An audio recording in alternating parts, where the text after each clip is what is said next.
Subject Hindi. Lesson number 1 हमने complete कर लिया है। आज हम लेसन नंबर 2 हम भी बने महान ये देखेंगे। लेसन 1 का स्वाध्याय कार्य वर्कबुक में आपको पूर्ण करना है। लेसन नंबर 2 है हम भी बने महान। सीधे साधे कार्य एवं घटनाओं में कर्तव्य पालन, प्रामाणिकता, मानवता, अविरत अभ्यास आदि तत्व जुड़ने पर कार्य और कर्ता दोनों की गरिमा और महिमा बढ़ जाती है। प्रस्तुत इकाई में स्वामी विवेकानंद, गोपाल कृष्ण गोखले, सचिन तेंदुलकर और हजरत अली के जीवन से जुड़े कुछ प्रसंग दिए गए हैं, जिनमें उनकी महानता के आधार रूप कुछ गुण दृष्टव्य होते हैं। यही गुण हमारे जीवन के लिए प्रेरणा पीयूष है। ऐसे गुणों को अपनाकर हम भी महान बन सकते हैं। तो ऐसा ही ये प्रेरक प्रसंग यहाँ पे हमारे इस लेसन में कुछ दिए गए हैं। तो अब हम लेसन देखते हैं।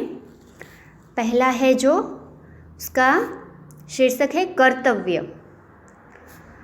मेले में सब खिलौने ले रहे थे, तब नरेंद्र नामक एक लड़के ने 2 रुपए का एक शिवलिंग खरीदा।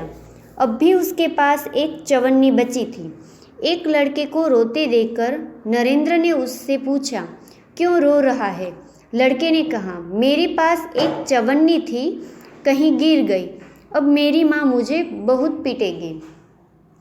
कोई बात नहीं, यह लो चवन्नी, कहकर नरेंद्र ने अपनी चवन्नी उसे दे दी और आगे बढ़ा।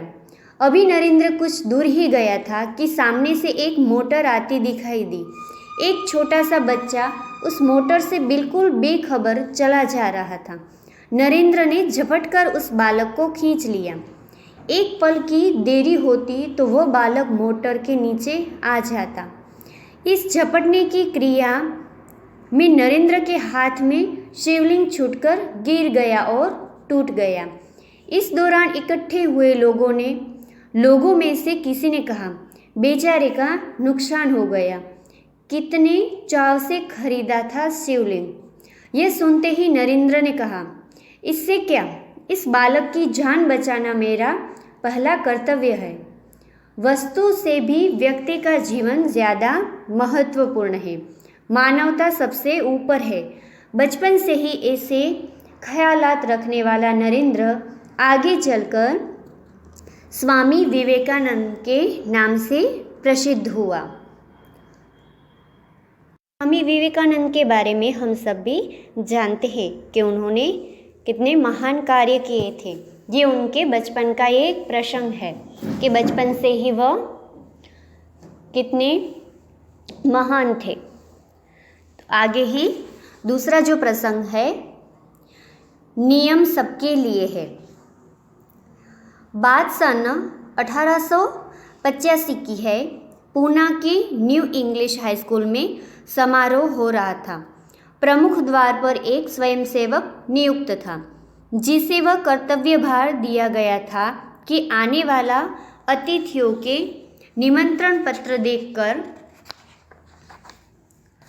उन्हें सभा स्थल पर यथास्थान बिठा दे। उस समारोह को मुख्य अतिथि थे मुख्य न्यायाधीश महादेव गोविंद रानडे। जैसे ही वह विद्यालय के द्वार पहुँचे, वैसे ही स्वयंसेवक ने उन्हें अंदर जाने से शालीनतापूर्वक रोक दिया और निमंत्रण पत्र की मांग की। बेटा, मेरे पास तो निमंत्रण पत्र नहीं है, रानडे ने कहा। क्षमा करें, तब आप अंदर प्रवेश न कर सकेंगे, स्वयंसेवक का नम्रतापूर्ण उत्तर था। द्वार पर रानडे को देखकर स्वागत समिति के कई सदस्य आ गए और उन्हें मंच की ओर ले जाने का प्रयास करने लगे, पर स्वयंसेवक ने आगे बढ़कर कहा, श्रीमान, मेरे कार्य में यदि स्वागत समिति के सदस्य भी रोड़ा अटकाएंगे तो फिर मैं अपना कर्तव्य कैसे निभा सकूंगा। कोई भी अतिथि हो, उसके पास निमंत्रण पत्र होना ही चाहिए। भेदभाव की नीति मुझसे नहीं बरती जाएगी। यह स्वयंसेवक आगे चलकर गोपाल कृष्ण गोखले के नाम से प्रसिद्ध हुआ और देश की बड़ी ही सेवा की। तो ये जो प्रसंग है वो हमने गोपाल कृष्ण गोखले के जीवन का ये प्रसंग है। नीतिमत्ता और प्रामाणिकता उनके जीवन में से ये व्यक्त होती है। तीसरा जो प्रसंग है कि सफलता का रहस्य। अंडर 14 क्रिकेट टीम के कप्तान के रूप में एक लड़का अपनी टीम के साथ क्रिकेट मैच खेलने के लिए अहमदाबाद में आया था। उसकी टीम 5 स्टार होटल में ठहरी थी। सुबह उठते ही पूरी टीम कोच मैनेजर के साथ अल्पाहार के लिए तैयार थी। एकमात्र कप्तान नहीं दिखाई दे रहा था। उसे ढूंढने के लिए पूरी टीम लग गई, पर वह नहीं मिला।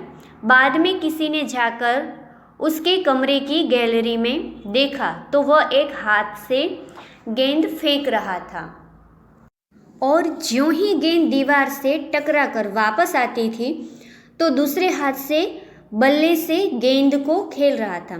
साथी खिलाड़ी टीम में शामिल होने पर ही संतुष्ट थे, लेकिन वह कप्तान होकर भी सारी रात अपने आप अभ्यास करता रहा। उसका अभ्यास एवं क्रिकेट के प्रति लगाव देखकर कोच मैनेजर और सभी साथी खिलाड़ी दंग रह गए। आगे चलकर इसी लड़के ने क्रिकेट जगत में अद्वितीय सफलता प्राप्त की। कई विश्व रिकॉर्ड उसके कदम चूमने लगे। किसी ने उसकी सफलता का रहस्य पूछा तो बड़ी विनम्रता से उत्तर दिया कि मैं हर मैच 3 बार खेलता हूँ, पहले अभ्यास के रूप में, दूसरी बार सचमुच मैदान में, तथापि मैच के बाद मूल्यांकन व सुधार आवश्यकता के रूप में। यह लड़का कोई और नहीं, क्रिकेटर की दुनिया में सफलता के नित नए कीर्तिमान स्थापित करने वाला हमारा सचिन रमेश तेंदुलकर है।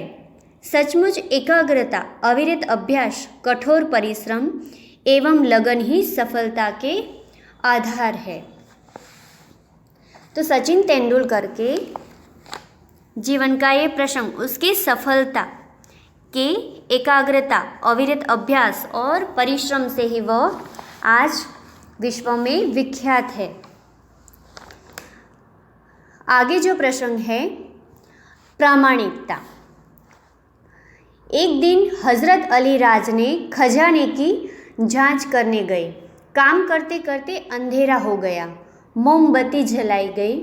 थोड़ी देर बाद 2 सरदार ने अपने निजी काम के लिए उनके पास आए। हजरत अली ने उन्हें बैठने के लिए कहा। हिसाब की जांच पड़ताल पूरी हुई। हजरत ने मोमबत्ती बुझा दी और मेज के खाने में से दूसरी मोमबत्ती निकालकर जला ली। सरदारों को यह देखकर बड़ा आश्चर्य हुआ। हजरत अली ने एक मोमबत्ती बुझाकर दूसरी क्यों जलाई, ये सरदार न समझ सके। एक सरदार ने बड़ी विनय से हजरत अली से पूछा। हजरत अली बोले, भाई, अब तक मैं राजकाज का काम करता था, इसीलिए राज की मोमबत्ती जला रखी थी। अब निजी काम शुरू हुआ है, इसलिए मैंने अपनी मोमबत्ती जला ली, नहीं तो मैं चोर या हरामखोर कहलाता। हर एक आदमी को चोरी और हरामखोरी से बचकर चलना चाहिए, चाहे वह अमीर हो या फकीर। देखने में तो यह बात बहुत छोटी सी लगती है, पर है बड़े महत्व की। अब हम आज़ाद हो गए हैं। राजकाज का कार्य तभी अच्छी तरह से चल सकता है जब लोगों में इस तरह की प्रामाणिकता हो। हमारे पुरखों ने कहा है, माँ गृधः कस्यचिद् धनम, किसी के धन माल की लालसा मत करो।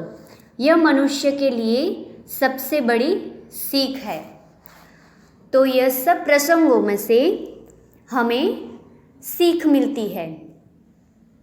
कर्तव्यनिष्ठ और नियमबद्ध हर काम में रहना चाहिए और कठोर मेहनत, परिश्रम और प्रामाणिकता, ये गुणों हमारे जीवन में होनी चाहिए।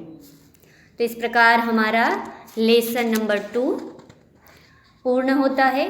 इसका स्वाध्याय कार्य वर्कबुक में आपको पूर्ण करना है।